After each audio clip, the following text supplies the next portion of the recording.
14 জুলাই 2024।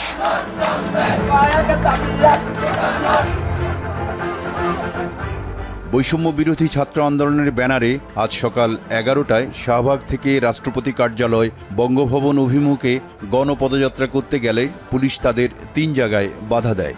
আন্দোলনকারী শিক্ষার্থীদের পক্ষ থেকে 12 জনের প্রতিনিধি দল বঙ্গভবনের রাষ্ট্রপতির সামরিক সচিবের কাছে স্মারকলিপি দেন। এরপর তারা গুলিস্তানে সমাবেশ করেন।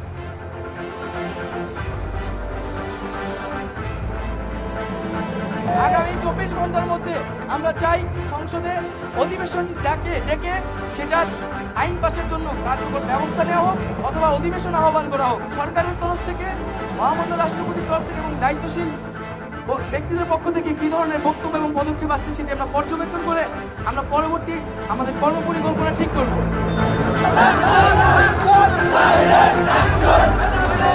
একইভাবে সারা দেশে সকল শিক্ষা প্রতিষ্ঠানের শিক্ষার্থীরা গণপদযাত্রা করে নিজ নিজ জেলা প্রশাসকের কার্যালয়ে গিয়ে রাষ্ট্রপতি বরাবর স্মারকলিপি প্রদান করে।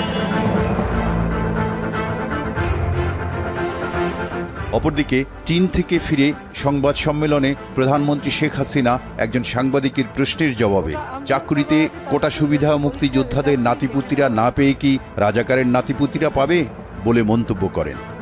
মুক্তিযুদ্ধের বিরুদ্ধে আর মুক্তিযোদ্ধার বিরুদ্ধে এত ক্ষোভ কেন?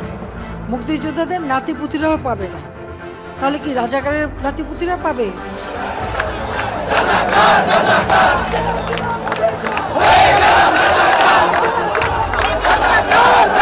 প্রধানমন্ত্রীর এমন মন্তব্যের প্রতিক্রিয়ায় মধ্যরাতে প্রথমে ঢাকা বিশ্ববিদ্যালয় ক্যাম্পাস, পরে জগন্নাথ, জাহাঙ্গীরনগর, সিলেটের শাহজালাল ও চট্টগ্রাম বিশ্ববিদ্যালয়ের আন্দোলনকারীরা রাস্তায় নেমে আসে।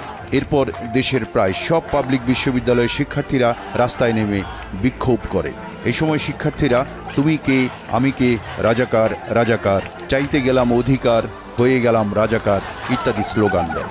মধ্যরাতের বিক্ষোভ মিছিলে এ সময় শিক্ষার্থীদের উপর ছাত্রলীগের নেতাকর্মীরা হামলা চালায় বলে অভিযোগ করে আন্দোলনরত শিক্ষার্থীরা। এ প্রসঙ্গে আন্দোলনরত শিক্ষার্থীরা বলছে, কোটা নিয়ে প্রধানমন্ত্রী শেখ হাসিনার বক্তব্যের প্রতিবাদেই তারা রাজাকার স্লোগান দিয়েছে।